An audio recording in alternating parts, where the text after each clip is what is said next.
You're listening to Radio in the Weeds. Enjoy the show.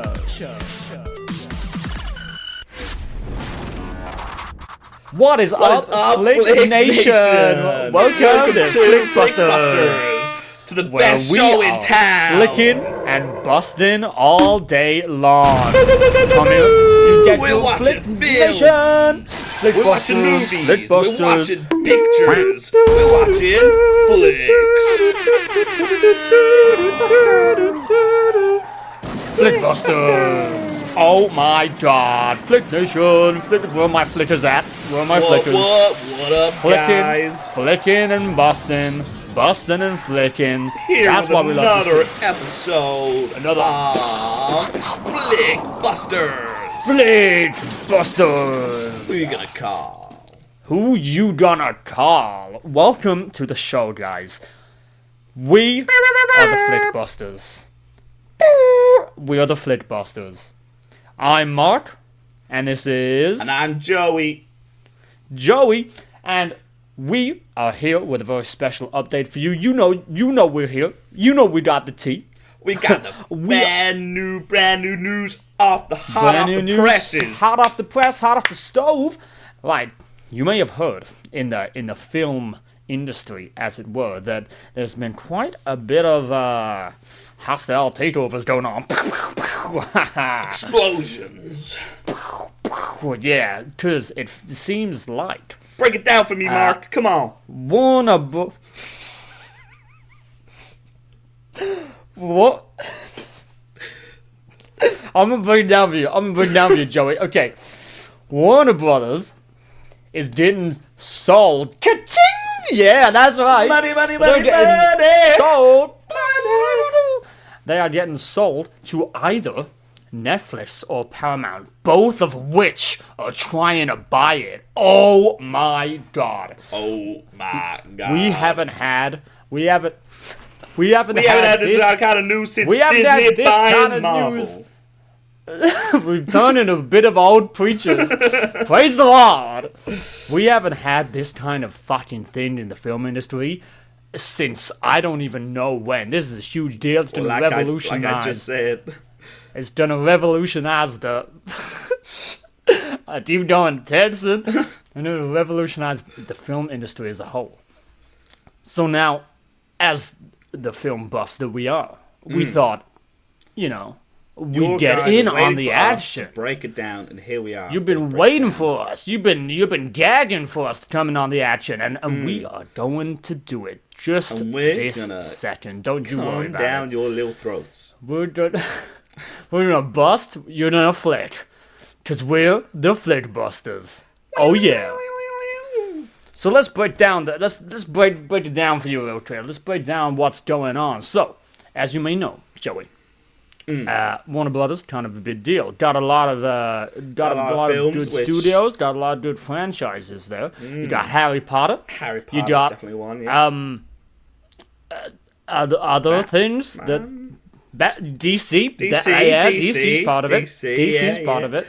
A lot of other things that are part of Warner Brothers, and I'm sure all of the listeners definitely know about.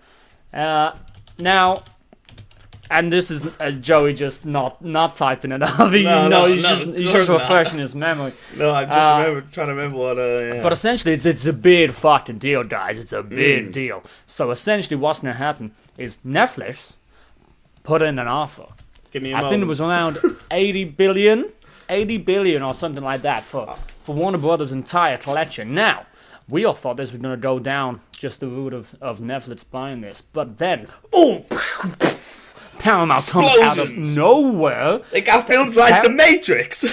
They got films like The Matrix, baby. Polar Express. Oh, yeah. And the Harry Potter films, like we said. And the Harry Potter film. But then Paramount comes out of nowhere, offers $108 billion. So now there's a bidding war going on for all of Warner Brothers' rights, all of them. And that's Harry Potter, that's The Matrix, that's a lot of other popular films. Pacific Rim.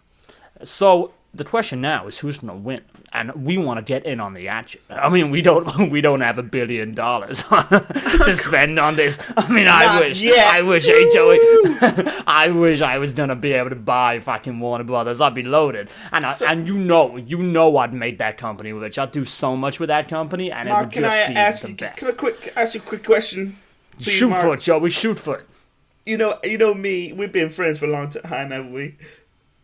Yep. Yeah. We've been how long? Yeah. Oh, so we're brothers, Joey. We're brothers. Ever since we were little, we've known each other since we were like 4 years old. Hell yeah. 4 years old. Watching films in our mother's basement. No other. We invited girls around. They wouldn't come around. It was just you and me. Invited other guys around as well. They wouldn't come. Just you and me. Yeah. Sorry, man. My accent keeps sounding black. That's alright. That's alright. I know you got that sort of mid-straight thing going on with you, Joey. It's fine. Yeah. Sometimes you just slip in It's not racist at all. No. It's an attempt at American, you know. So yeah, we've known each other. Sorry, I had a question. Shoot, Joey. Yeah, you had a question. Which studios are buying which studios? Because I kind of were listening and I have a short memory as well. Oh, don't worry. Well, I'll break it down for you, Joey. Okay, I'll break it down for me. Come on. I'll break it down. Don't Mark, worry. I've been waiting for you to break it down. Yeah, I'll break it down for you. Don't worry. So the breakdown, essentially, is what's happening is Paramount Studios, who owns a lot of things. Paramount. And then Netflix. Don't they have a thing with Amazon? Because on Amazon... And then they've got a bit of a deal going on with it. Paramount. Yeah. And Amazon have sort of connection because you can watch Paramount shows on Amazon. Yeah. So they've got a sort of partnership going on, but there are two distinct studios, and Paramount Plus has its own streaming service. But then you've got Netflix coming in with the Squid Games and the Queen's Gambit. I think that was Netflix original with Stranger Things. So they're quite big as well. But there's two sides to this. So we've essentially got two teams. Would you like to know what the teams are, Joey? Would you like to know what the teams are? I would love to know the teams. I thought you only established the teams. It's Netflix and Paramount. No. There's wider. It's bigger than that, Joey. It's bigger than that. Oh shit! Because I was gonna say. What? If I was gonna throw in my 2 cents, it is if you had to choose from Pacific Rim and Pacific Rim, that was not really what's a film from Paramount and then Netflix? 'Cause that's a Warner Brothers film. Netflix did like just Extraction. That was never good. fucking Chris heard of it. Hemsworth. And then Paramount. What's Paramount? Paramount has got a lot of old films. Paramount's got a lot of how many good films from the 80s, the 90s you watch them, and they always have that stupid fucking mountain. But they're great films. They're great films, Mark. Sonic the Hedgehog 3. But what kind of classics? Gladiator. 80s film. The classic. That's one of my SpongeBob movie. SpongeBob movie Search for SquarePants was. I got a great idea, Mark. As a classic. Next episode, we got to break down that SpongeBob movie. Oh, I'll break it down. We'll break it down. We'll break it down. There's a sponge. We'll go down His name's Bob. We'll go down the lore and the behind the scenes. Down the deep end. Down into the deep ocean. We'll go down. They got Mission Impossible. It was Paramount. Gay. The Running Man, the new one. Ooh, I actually want to watch that. What did you say? So Paramount's got quite a lot. Naked Gun, Iron Man 2. For some reason, I mean that's Disney, but essentially, so these two are fine. But there's a big controversy online because essentially Netflix is a big streaming service wants to shorten theater releases, theater windows, and put everything straight onto a streaming service. And then Paramount, their counter offer is to actually extend theater releases and the theater window to make sure that there's still sort of a theater business. So it really boils down to, do you want to be on the theater side of things, or do you incline more to streaming services? And this is the controversy, Joey. This is the controversy. Okay, I would like to throw in my opinion, which is that if you were watching a movie that came, I think you're gonna earn the film's quality are gonna be better because they're gonna have more money invested, because I believe that it's theaters is where these big movies make their money. Well, theaters have been around for so long, and they're such a massive part of, you know, just society and the film industry. I feel like streaming services, they're sucking the life out of theater. Yeah, the culture, you know? the culture of the movie hobby industry, fandom, just constant. I mean, don't get me wrong, guys. I love having a constant stream of movies that I can watch anytime. You know, but what are you doing to the small independent filmmakers? You know, once you take away the coverage of a theater release, you're killing independent cinema, and that's really the best type of cinema, because you got all these blockbusters that can go straight on the streaming services. You got Disney Plus, you got Netflix, like the big Marvel corporation.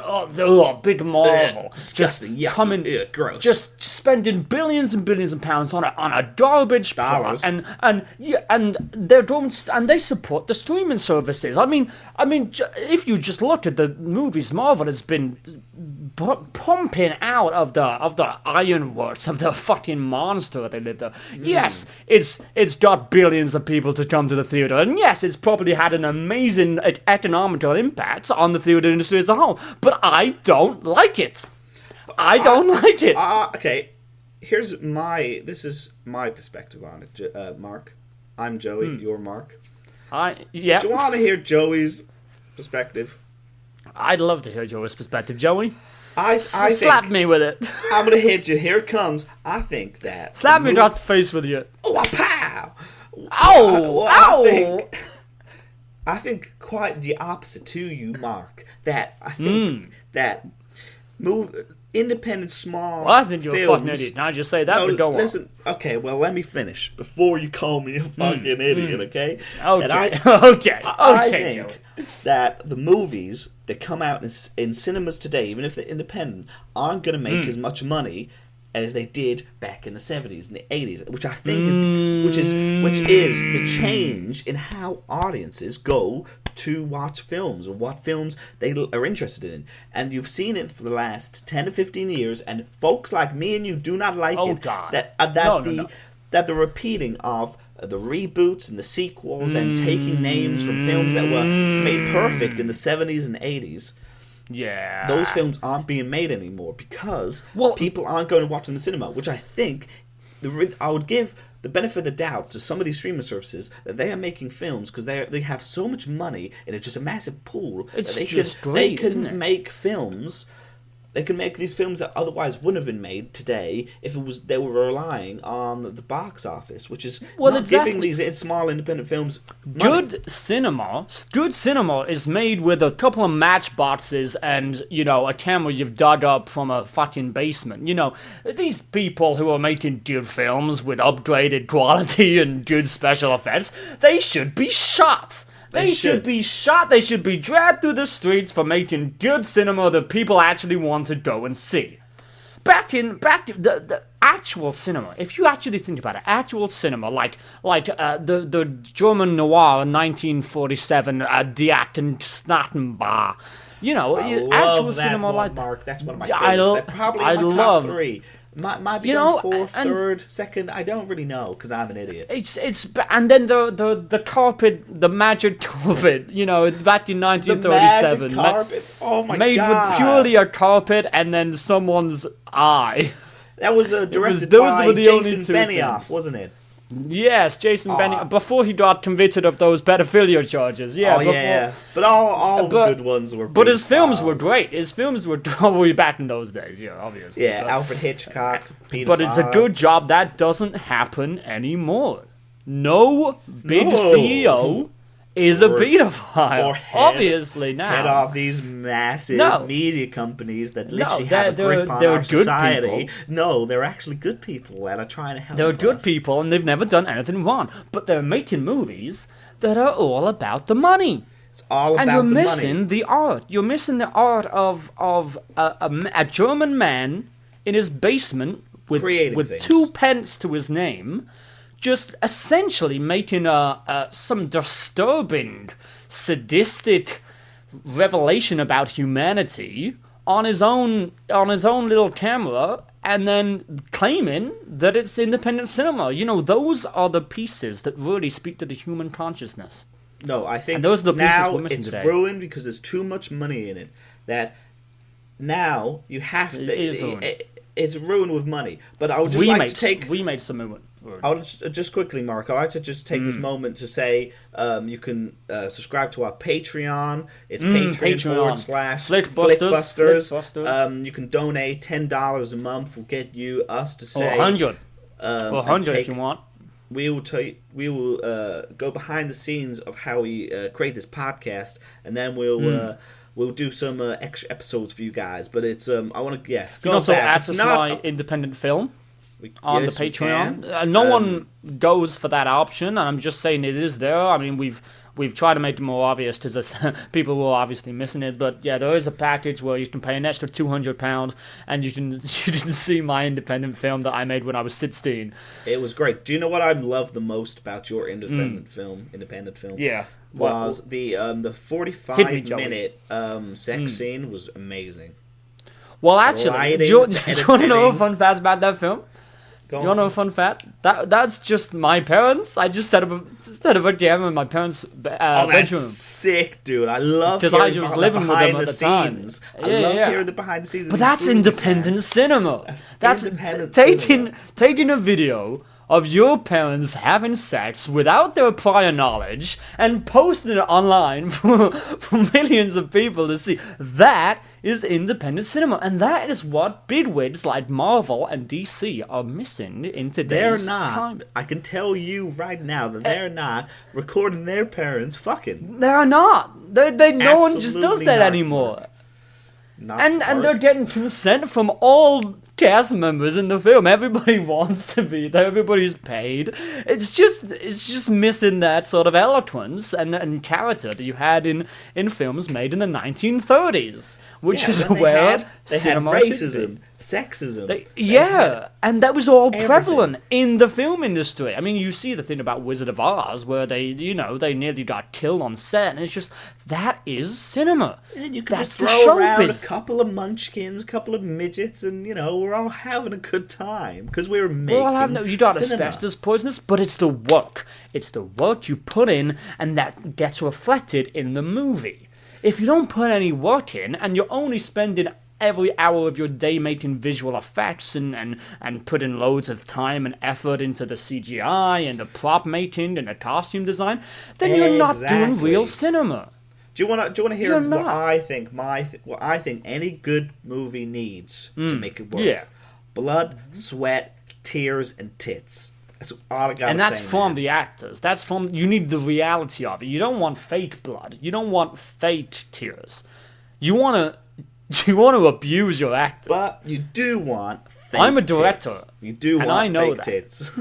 Well, yes, but they need to be sort of on screen for an extended period of time. Yeah, but you do want. But I'm a director. Blood, sweat, I've made I've made several films, and none of them released in theater because just the politics of Hollywood at the time.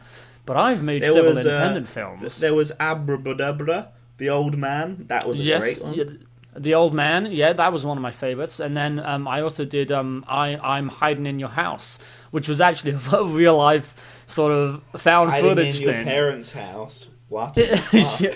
Well, I went to several different houses, but I mean, we won't get into that right now. You can find it on my Patreon, and you can see the behind the scenes for that.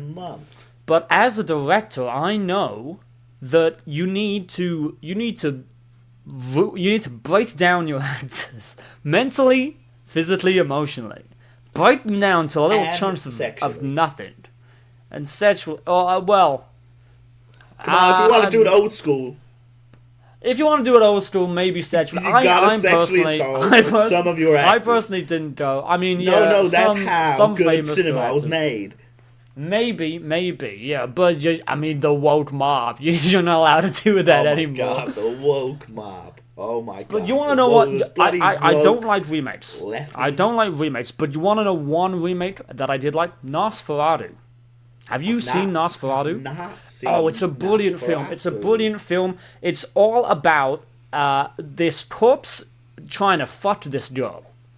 And I watched it, and although it's got modern cinematography, it's got some very good actors. I wasn't that impressed by that. But the core plot of trying to fuck a corpse, I just thought was inspired.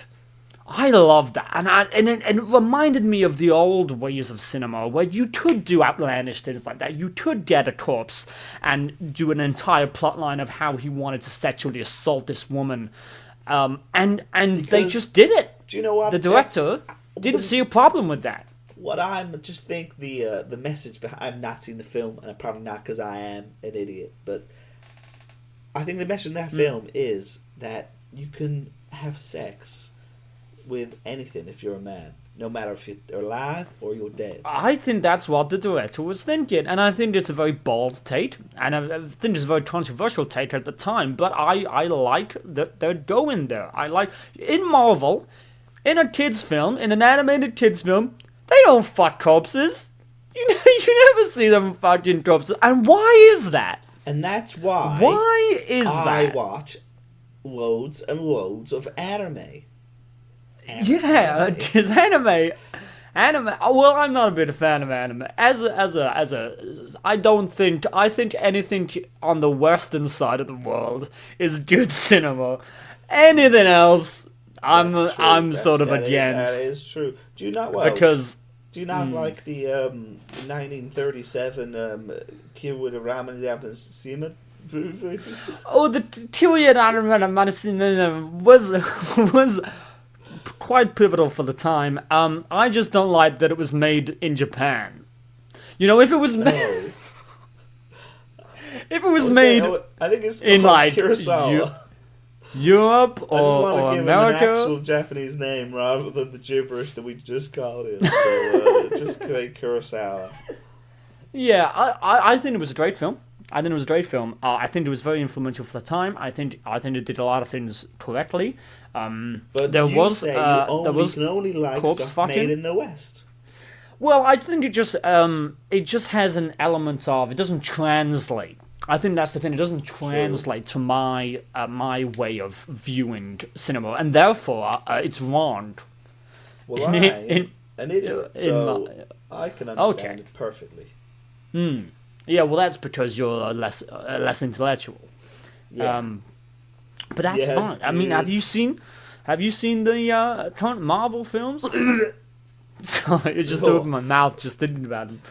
I've not seen a lot of them, Mark, because they don't look that good. I watched some of the older ones just to see if I would like them, and no.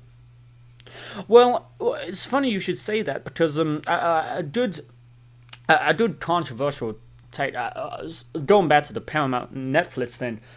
Yeah, one of the things people are worried about. We are talking about, Mark. That's what we're talking about. Yeah, so we're going back to that. One of the things people are worried about in that is they're worried about the franchises, popular franchises like DC Studios, like the new Harry Potter series. Well, who owns... And they're worried that Warner Bros., if it goes to Netflix or if it goes to Paramount, one of the two is gonna fuck them up. That does make sense, but Mark, they're already making a Harry Potter TV series, and that has been made by HBO. Do you know, which I don't know, so well, they own HBO. Now, does Warner Brothers own HBO? They own HBO. So all HBO shows will eventually move on to the other streaming services, be it Paramount or crazy. Be it Netflix. That is so good if you have a Netflix. If you have a Netflix subscription. Well, exactly. But what are they going to do? They're going to hike the prices up, aren't they? They're going to double the prices. God, they're going to make you pay through your ears for all the shows you love. And so that's sort of the dilemma. Netflix Do we is want... already too expensive, man. I know. I mean, back in the day, you could go to a drive-in movie, you could see a corpse being fucked, and you could just pay your £2 and you could go on your way. Or $2. I don't know why I said pound. I've been watching a lot of British TV. A few times. You've been watching too much Harry Potter. I do love Harry Potter. Harry Potter.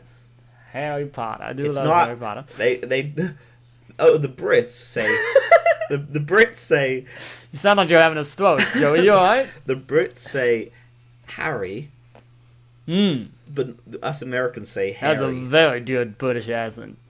That's very good. You did that very well. Do you know what, Mark? Some people say it's better than my American accent. Wow. That's actually insane. That's crazy. You want to hear my British accent? Going a bit off topic, but you want to hear... Oi, mate. Oi, bruv.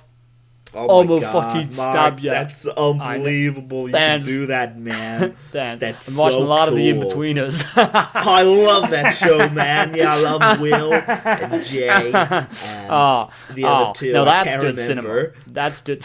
Well, you must love it. You must love it. And that's good cinema. And that sort of thing is what. But I think the Brits are just the best actors, man. So anything they're in, it just becomes like on the par of The Godfather, or like everything seems like Shakespeare. So when I was watching the In-Betweeners, I was just thinking, oh my God, this is like modern Shakespeare. It's like Shakespeare. It is.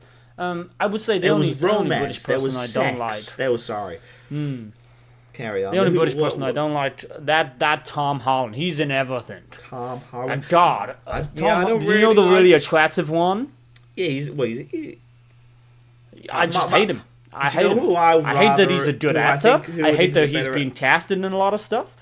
Why? Timothy Chalamet is a better Timothy looking man. Chalamet. And he's cool, dude. There's their film that's coming out, I think, over the Christmas period, the holidays, and it's called like Marty something, and it looks pretty fucking good, man. You know what, Joey? I'm in level with you here. I thought they were the same person up until now. Oh. They looked exactly the same. And you call me the retard, Mark. Typical. Well, I don't know about it's called Marty Supreme.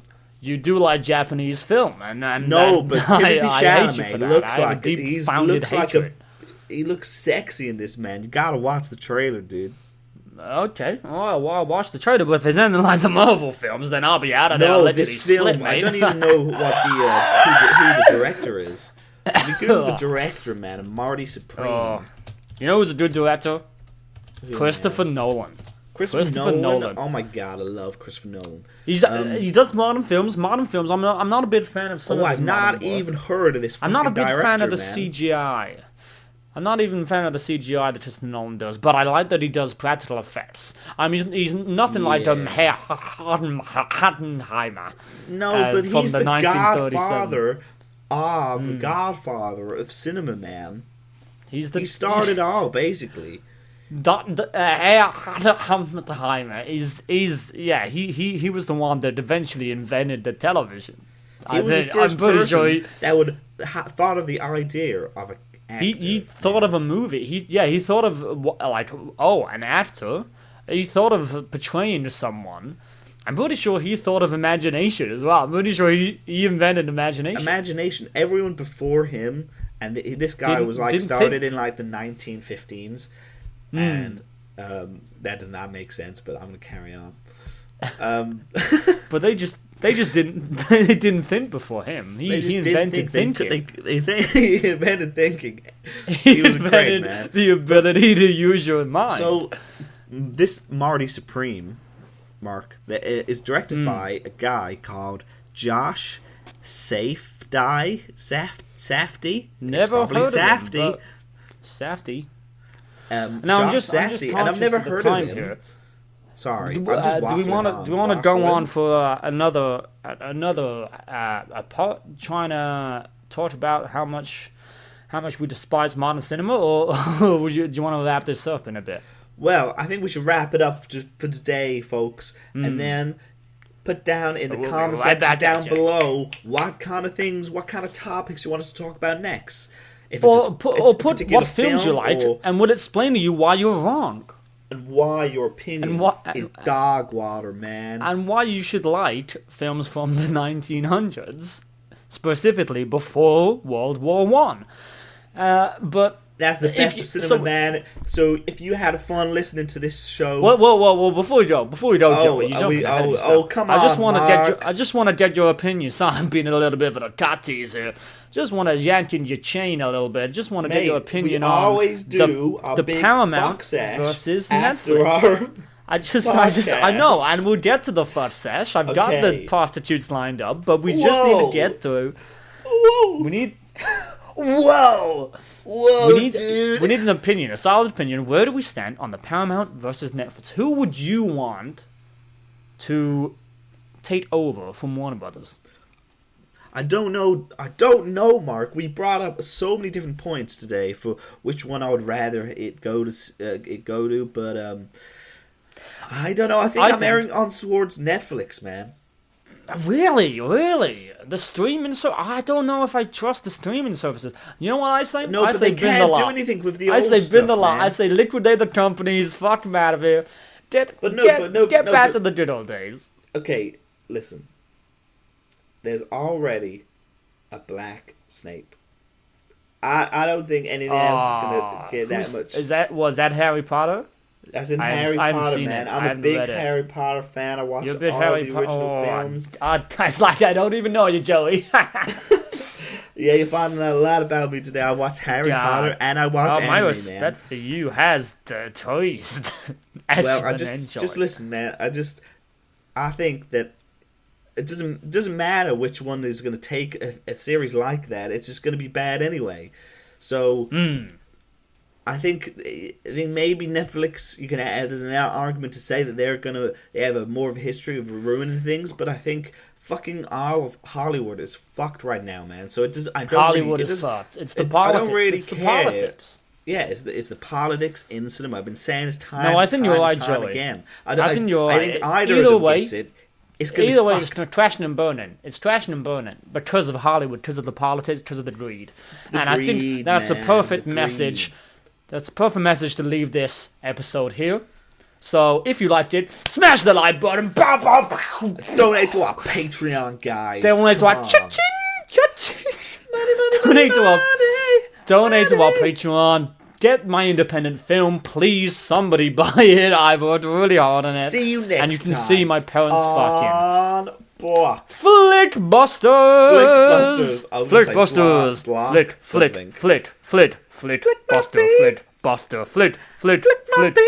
Flick. Buster. Buster. See you next time, Flickers. Yeah. That was smooth. Nice one, Joey. Love you, Mark. Thanks for listening to Radio in the Weeds. Make sure to tune in next week for jokes, gags, and general tomfoolery. Bye-bye!